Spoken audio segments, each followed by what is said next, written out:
not a secret how much free quality information Wager Talk, Sports Moma, and the Gold Sheet produce. And next up, we're giving out the Wager Talk College Basketball Guide. This might be the most informative collection of sports betting info we've ever produced. We're covering returning starters, offensive, defensive, and tempo rankings, recruiting rankings, head coaching info and background, and so much more. Even if you are the casual basketball fan, head over to the Ralph Michaels page and download this amazing guide for free. There we go. All right, welcome in here. It is Monday, fun day at WagerTalk.com. Time for another edition of the College Basketball Show, powered by WagerTalk.com. I'm Joe Raineri.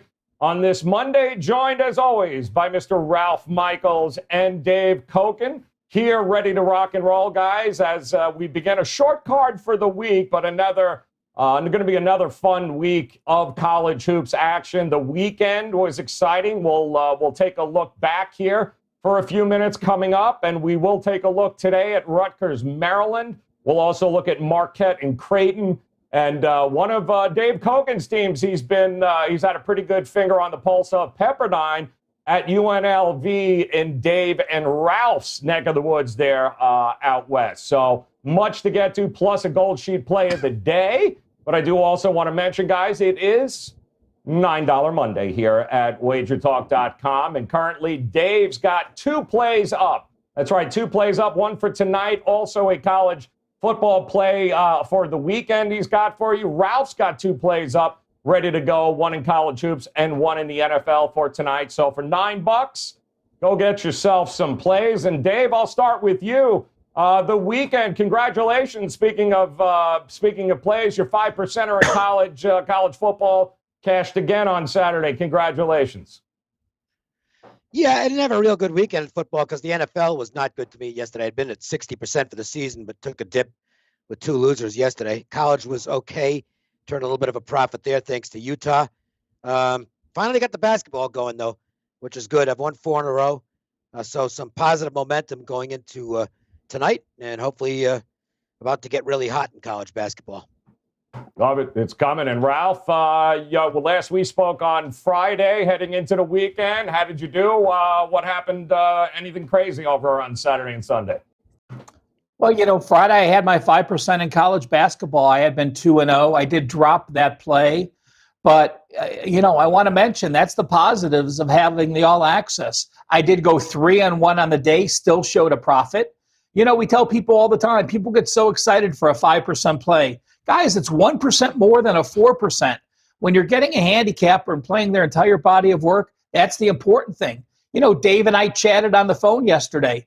We both had Rhode Island as an early play. Neither of us sold the play. It was only part of an all-access package. And, to me, it's a game that I saw the line move, and Dave, you did as well. Explain, the benefits of the all-access. Yeah, it was we'll call it a late early play because the line went nuts on the game. The steam chasers just came pouring in on Western Kentucky. I had no intention of playing the game at 2.5, which was where it opened. Got to 5.5, and it's like this is just too much value to pass up. And the Rams did lose the game, but they covered the spread. And that's all that matters. And that value turned out to be really valuable. And the key is that this was a play I couldn't sell individually. There was basically no time to, write up a sales pitch and get it entered and do all that stuff. So it just went out to all the all access customers, and they got a nice winner on Rhode Island plus the points. So, and those are going to happen. More in college basketball, and probably in the NBA for those that do that sport, than other sports, because you get line moves during the day and plays that don't qualify end up becoming qualifying plays, at least based on the math and the value that we look for. So to me, that's part of the value of having an all access pass. And one last note for those that haven't had an all access pass at Wager Talk. It's simple. Once you sign up, you can go and look at your plays, but you also get them immediately emailed, and you can get them text to you. So if you sign up for Dave or me, as soon as we load a play, boom, you get a text and or an email, and you know you have that play ready to go. Now, I will say one step further. When I am inputting my plays, I say I'll be back by 1 p.m. for any of those morning games. I'll be back by 5 p.m. So it's not like you're waiting around and having to look for plays. It is very structured, with the rare occasion that there's a line move and we get some late information that you get that play. Yeah, and especially, guys, with college basketball, you'll wake up at 7, 8 o'clock East Coast time. The line will be one thing. By 10 o'clock, it is a totally another ball game, and then it just keeps going and fluctuating from there. So the opportunities and the reasons why you should have an all-access pass have a lot to do with your bottom line, and it's the difference between am I going to make any money this week, this month, especially in college basketball, or am I just going to try to throw enough crap against the wall and seize with sticks? Never a great business plan or business model, guys, which is why head over right now. You can take advantage of the $9 Mondays at WagerTalk.com. Get both of their plays, guys, right now. 2 plays from Dave, 2 plays from Ralph, currently up for $9 here today. If you're new to us, give it a shot for $9. I promise you, it will certainly add to the bottom line when it is all said and done. And we'll take a look back. You guys mentioned, of course, the Rhode Island game there was all over the map. And we'll look at some of these top performances from the weekend. And here we go. Luka Garza, Iowa. Ralph, it's almost to the point when if I see a number under 150 for a total with Iowa, I mean, until I see otherwise, it's almost an automatic just take the over in that situation. Well, the funny thing is Garza had a bad game the game before. Mm-hmm. When they played Creighton, he was 6 of 20, I think. So I already tweeted out yesterday, Joe, it's a college football Saturday, but I am looking forward to Iowa Gonzaga on Saturday at noon on CBS. First one to 90 wins.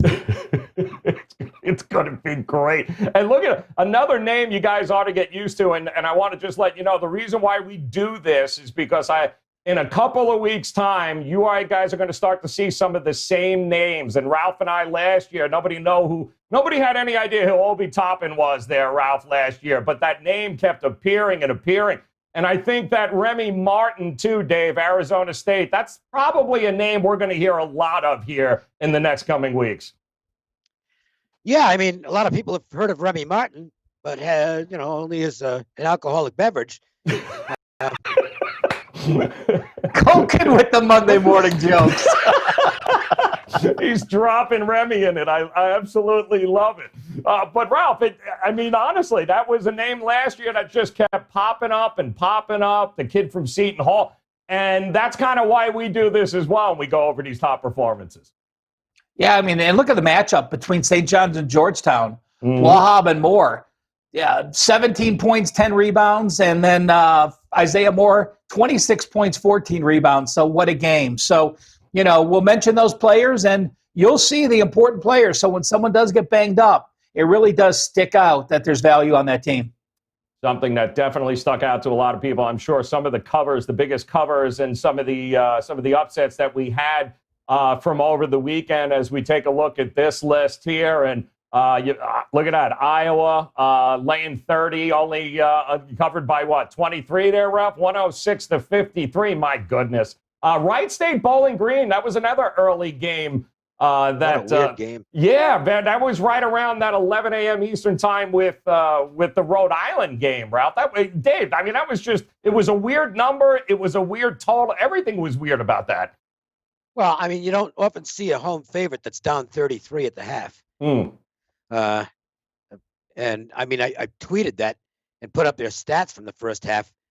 And I really can't get halftime plays out to customers, but it was pretty obvious that, go ahead and bet the second half and take the home team because they were minus 4.5, and that was like stealing. That was free money. Yeah. So, and guys, Bowling Green down 33, you can assume the team might make a little bit of a comeback, and I think they lost by 18.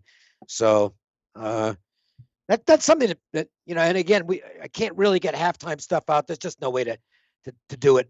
But if it is something to follow, it's why you should have access to stats in the games that are taking place. Because if you see a really crazy first half, one way or the other, you can kind of capitalize on that and go the other way in the second half. A good example, by the way, is teams that have a ridiculous half shooting threes. Yeah. And I use like 67% as my cutoff. If I find a team that just went nuts from 3-point land and hit 67% or better, I'm going to go against them in the second half because there's going to be a likely regression to the norm. And Joe and Dave, you guys talked about the home favorite. Bowling Green was picked to win the MAC. They were supposed to be a very good team. So, for Wright State to knock them out, Ohio State was missing their number one scorer and number one rebounder. He has mono. So, look, Ohio State may struggle the next few games. And then Drake covers against Air Force and Winthrop. I happen to be on Winthrop. That was one of those second games that they played in 3 days because of the division. So before we get to yesterday's biggest upsets, I didn't put them on the sheet, but I did want to just bring them up from Saturday. Joe, what the hell happened to Miami of Florida? Losing to Florida Gulf Coast as a 17-point favorite. No, it's Raineri lost his voice. It was an absolute mess. And I looked at the game and I said, I can't. They did get a little healthier there, and that shouldn't have even been close. But chalk that up, Dave, to another one of these just weird games over the weekend. I don't think it is that weird. I mean, I should have played the game because Miami was off an astonishing comeback against Purdue. I mean, they're down. They were down 20 in that game, came back and won it late, despite the fact they were absolutely horrible the entire game offensively. That, to me, is a bounce spot. You're coming off a tremendous comeback against a name opponent, and now you're facing, if it's a rival, it's only a rivalry on the other side because Florida Gulf Coast is obviously going to take the game more seriously than Miami, and they were in a potential flat spot, and they delivered a flat performance. The other upsets from Saturday, Northridge was a 15-point dog to Pepperdine. South Dakota was a 10.5-point dog to South Dakota State. Notre Dame knocks off Kentucky as a 7.5-point dog. Fairfield beats Iona. UL Monroe beats Stephen F. Austin. And North Florida beats FIU. All of those were upsets by dogs of 7 or more on Saturday. So North Florida and Florida Gulf Coast pulling the duel. Welcome to college. By the way, a quick note, you referred to the Fairfield game. And we'll see if this is a developing trend or not. But that's one of the conferences this year that's playing back-to-back games. Yes. Same opponent, back-to-back. And the loser of the first game this past week, 3-1 straight up, 4-0 against the spread in the rematch. So keep an eye on that. I'm not going to lock it in and say just knee-jerk to the loser of the first game, but it's something to bear in mind. Moving forward, we'll see if that continues. Good point. I will add one loss to that because in the first game. So you're absolutely correct. Yeah, now that Canisius too was another one that was in there. A couple of games in there that were absolutely. If you were on the wrong side on the first game, there they bounced back very good on the second team in the next day. I was on one of them. I took Manhattan. Oh, there you go. Rematch of their game and got a nice win there. Dave, were all of yours back-to-back days? Yes. In that match. Because I will say this, Winthrop did beat them twice, but they had I'm talking about back-to-back days. Okay. Which they're doing in the MAAC this year. They're doing that all season long. They're playing and they're doing it in the Sun Belt and often in the Big Sky. Now, Southern Utah beat Montana twice, but they did have a day off in between. So they played Friday, Sunday, and beat them twice by 1 point. So again, we'll pay attention to those back-to-back days in the same venue. We'll quickly take a look here at some of these overs, unders from the weekend. And look at that. Mississippi Valley State made the list here, I think, for the first time, Ralph, for us here. We had a little fun watching them last year with the overs. They did score 41 points, so they made the biggest unders this time against Vanderbilt, Ralph. Yeah, Izzo giving up 91. What the hell's going on at Michigan State? Now, it is early. He doesn't care about it. He's trying out guys. So, that'll be a little bit different. So, South Carolina, upstate Winthrop, that score is actually wrong. Winthrop put up 107 against a South Carolina upstate. So Winthrop did win that game 107-77.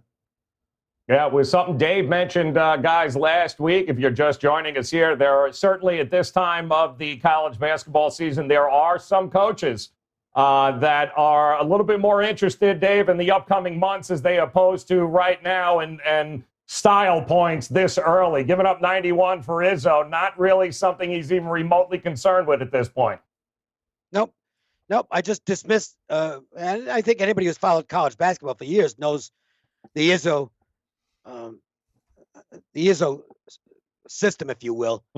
His teams, I'm not saying he doesn't care about the early season stuff, but he wants his team ready to be playing its best basketball come tournament time. And there's nobody better at getting his team to peak at the right time than Tom Izzo. So that's why you have to keep kind of a sliding scale on power ratings with the Michigan State. They're going to get better as the season progresses. And you have to use, when it gets to the tournament, to me, that's a team you have to use more recency on than full season in terms of their power ratings.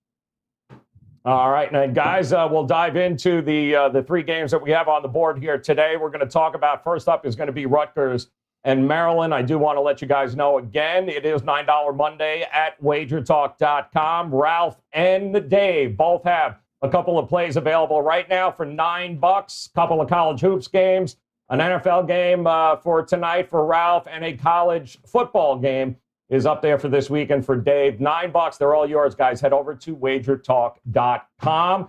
Ralph, number 21, Rutgers. At this point, I don't even know what that means. Against Maryland, they've a nice start. I mean, they've blown out, I think, the last three, right? Sacred Heart, Fairleigh Dickinson, Hofstra. Little step up in competition here. It's a short number. How do you see this playing out here tonight? Well, they got a big win against Syracuse too last Tuesday in the Big Ten ACC Challenge. But I will say this: I was actually on Rutgers that game, and Syracuse was missing two starters, including Boeheim's son. So take that with a grain of salt. It was a 10-point win against Syracuse, and they've played all four games at home. So we've seen some teams that get comfortable at home all of a sudden now have to go on the road. You look at Maryland, they started off playing four nobodies. Their best opponent was Old Dominion. And then they play a physical Clemson team, and they just should get shut down. Now, Mark Turgeon for Maryland did say this. He said, he takes some of the blame for that Clemson loss because he said we just didn't practice physical. Guys were just under the weather. We didn't have those physical practices. Clemson, a very, very physical team. And yes, that's now an issue, and yes, you're going to get better, but you're not going to get better in one game. But that Clemson game, I will say, was on the road. The Maryland game back now at home. They're off the embarrassing loss. Rutgers feeling good. They're an AP top team, which I don't think they really are. And one quick note for Rutgers. Let me see where I wrote that note down. They are likely without Geo Baker. So he is a vital guard for them. So, with me, this was in my mix, and I may actually still get there and put Maryland out. With Rutgers in the AP, off that win against Syracuse despite having starters, Baker being out, them playing their first road game, Maryland off that horrible loss to Clemson. I am on the Terps for sure. May actually still make it on my card for tonight. And Dave, I think it's a whale of a game. Yeah. I think Rutgers is really legit, but they are missing Baker apparently, and that is a significant part of their makeup. They're very well coached. This guy, what he's done with this program in relatively short order is extremely impressive.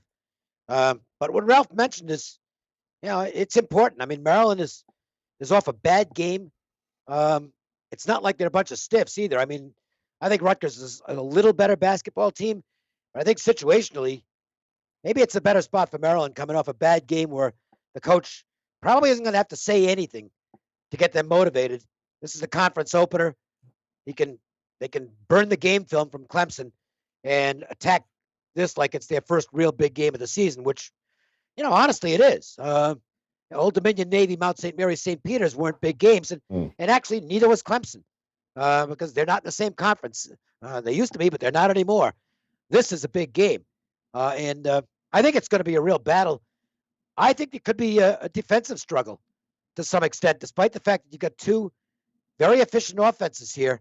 I think you're going to see both teams clamp down defensively, and points might be tough to come by.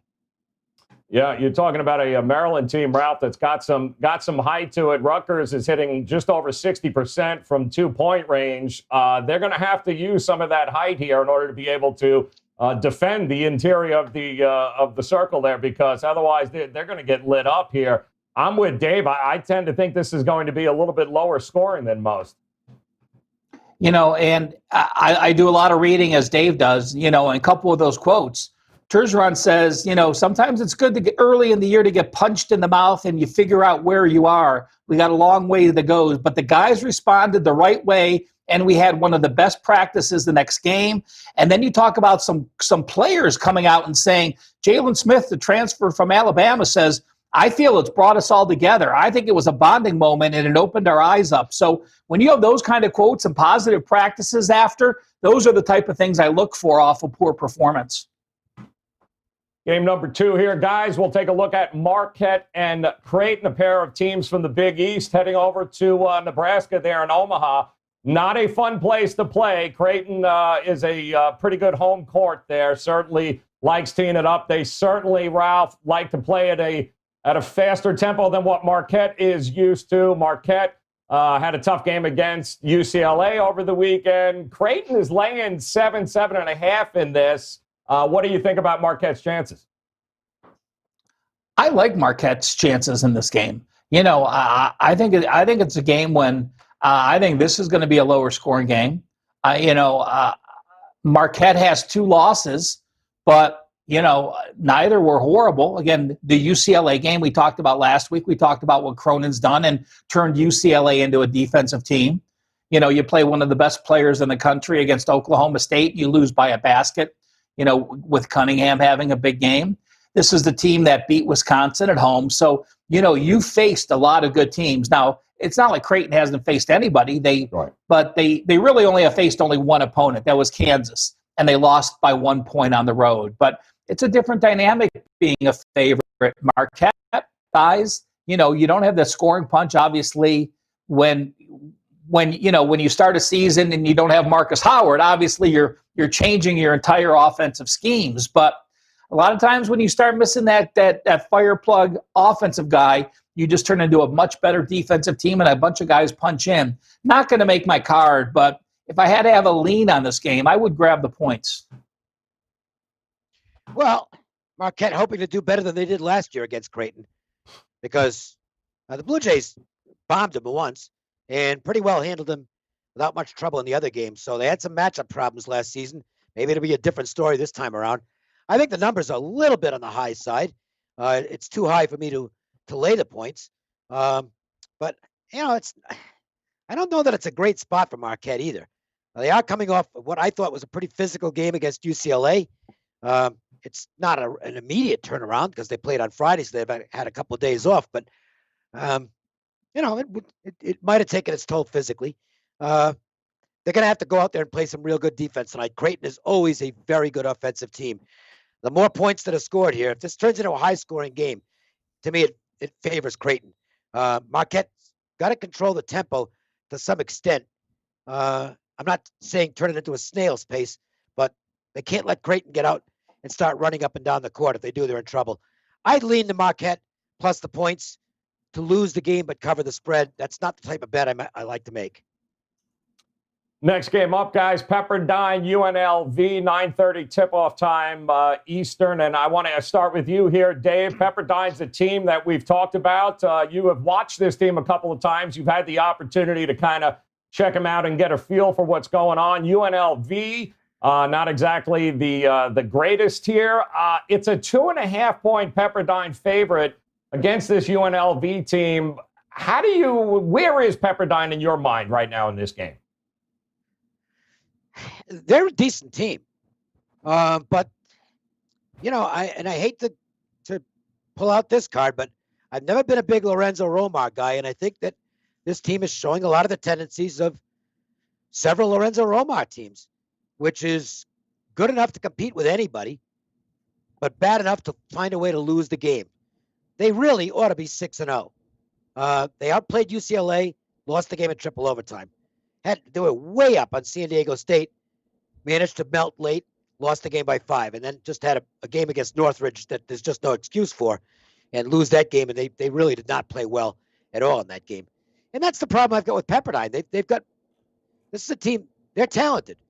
I'm not saying they're talented to the level of St. Mary's or Gonzaga, or maybe even San Francisco in the WCC, but they're a team that's, a borderline top 100 team, which means they're pretty good. And yet they just have a lot of trouble closing the show. And I wonder if that's going to be the situation again tonight. Should they beat UNLV? Yeah, I would say they should. UNLV's 1-4 against a really tough schedule.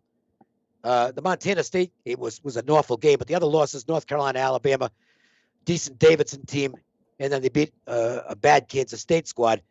They got a little positive momentum out of that. They've had some time to work on some things. I mean, on paper, Pepperdine should win the game, but I don't trust them. And I can't back them. And the flip side is I can't back UNLV either, because I know that, at least on paper, Pepperdine's the better team. Ralph, not a lot of defense I don't anticipate, certainly from UNLV. Pepperdine's going to get its looks. The numbers at right around 150, 150 and a half might be trending towards an over in this game. Yeah, I just don't know. I am still confused by UNLV. Now, maybe I watched too much of the Montana State game and not enough of the other games, but, Dave talked about Pepperdine being athletic and being a quality team. In the West Coast Conference, which we all are familiar with, only Gonzaga and Pepperdine put 2 players on there. Colby Ross is their all-time leading scorer, all-time leading assist guy. Kessler Edwards has had 20 points in all 6 games. And they, you look at 2 go-to guys and you think they'd be able to win close games, but they just don't. They just do the opposite. So, I look at it's a game where I can agree with the over. Kansas State is very slow tempo.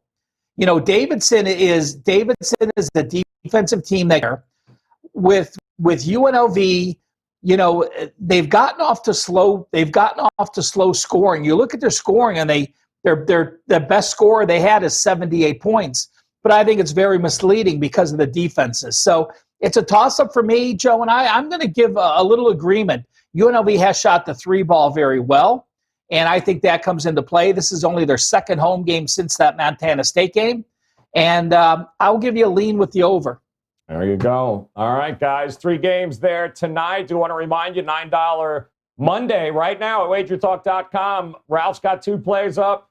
And, of course, Dave's got 2 plays up, one tonight in college hoops and a college football matchup he's already circled. It is yours right now at WagerTalk.com. Ralph's got a Monday Night Football play as well as his college hoops play at WagerTalk.com for just $9. Before we dive into our plays of the night here, gentlemen, take a look at our Gold Coast friends here, Ralph, who have been doing pretty good with these plays.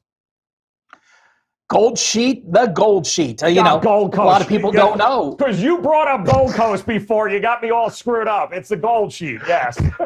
Well, I was just going to let it go, Joe. I was just giving you that courtesy correction. That's it. A lot of people don't know. The Gold Sheet is now owned by WagerTalk. This is the 2nd year, and there's a lot of changes, so that's why we bring them up. I think I went 0-2 my first 2, and I think we've had 3 straight winners. So I can tell you this. Today was easy. This was the only write-up on one. They only had 1 write-up on 1 game. So I was not a difficult choice what to use as the play of the day. It is Northern Arizona, Colorado State under the total. And like I do, for you to see the new format of the Gold Sheet and to be able to read the write-up, just follow me at CalSportsLV. I'll tweet out the entire write-up after the show, and you can read through it yourself. All right, good stuff there. Dave, I'll start with you here. Tonight it's a limited card, but was there anything that you circled here on the card and you're interested in? Well, obviously the game I played, which I'm not going to talk about, but you can get that for $9 right now. Yep. At the website. Game that interests me. Northern Colorado hasn't played anybody yet. They've got 2 wins, but they were against non-D1 teams. But I think you're going to see a pretty similar Northern Colorado approach to what we saw under Jeff Linder, who's now at Wyoming and has turned that program around in rapid fire order. I don't look for Steve Smiley to make any changes in terms of the approach Northern Colorado takes. They were an under-the-radar, pretty good basketball team last year. You wouldn't think Northern Colorado, they're in the Big Sky Conference. Ken Palm ended up with them as the number 75 team in the country last year. They're not expected to be quite as good this year because they have lost some people. But I think you're going to see a pretty good transition from last season. And I think it can give Colorado a basketball game tonight. I don't think they can win, but they don't have to with the number being where it is. I didn't play the game because I decided to hold it at 1 play today. But I like Northern Colorado. I think they've got a pretty good chance here. Good stuff. First line game for Northern Colorado here tonight. Right. And Ralph, we'll send it to you. Is there a dog on the card, or where are you looking here tonight besides the play you have up at Wager Talk? All right, guys, I got a quick story about Northern Colorado and Jeff Linder. Ooh. Jeff Linder took over Northern Colorado in 2017. Here's what he said. He goes, guys, we are not good. He got 2 starters that were supposed to start the 2017 season to redshirt because he knew he had such a strong 2018 class. So he gave up a year, had 11 wins in 2017, then won 26 games, 21 games, and 22 games. He was that good of his coach that he talked his starters to absolutely just sit out a year and come back and have 3 monster seasons. So you don't see a lot of coaches doing that. It's let's win this first year and get those wins under our belt. He did the exact opposite. I am going to go with a team that another game I don't know much about one of the teams, but I don't think George Washington should be a 5.5-point favorite. Last night they were a 7.5-point favorite, and I'm thinking, I'm going to use William & Mary. William & Mary is not a good team. They're a team that has been much better than they've been in the past.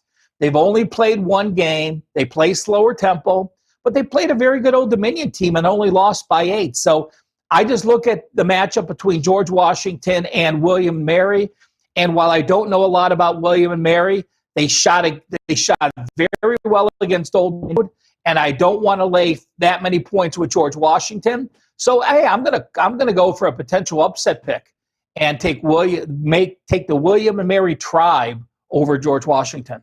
Very nice. There are some teams where you just, we mentioned Iowa earlier about just never sweat out an under with Iowa right now. And I can't do it with Creighton either, especially at home, a team that's capable of getting really hot from the outside. I'm confident Marquette can keep up to a certain degree. All I need, I think, is 60-65 out of Marquette with the pace that Creighton is going to move at. They got 90 in them at least, I'm sure of that. And we're looking at a 149.5. So, Ralph, I'm going to have to lean with the over in Creighton. The last thing I want to do is sweat out an under with them at home. I thought you were pulling out Houston Baptist, Joe, but I didn't see him on the card tonight. Don't get me started with Emmanuel. We can do that too as well. All right, guys, that's it here for us. Don't forget WagerTalk.com. $9 Monday, 2 from Ralph. 2 from Dave, available right now over at WagerTalk.com. No special coupon, no nothing. Plays are available and up for $9. Make sure you do that. Make sure you hit that little bell in the upper right-hand corner. Make sure you subscribe and like these videos. And then, of course, come back and join us again tomorrow, same time, as we get ready for another loaded card of college basketball. On behalf of Dave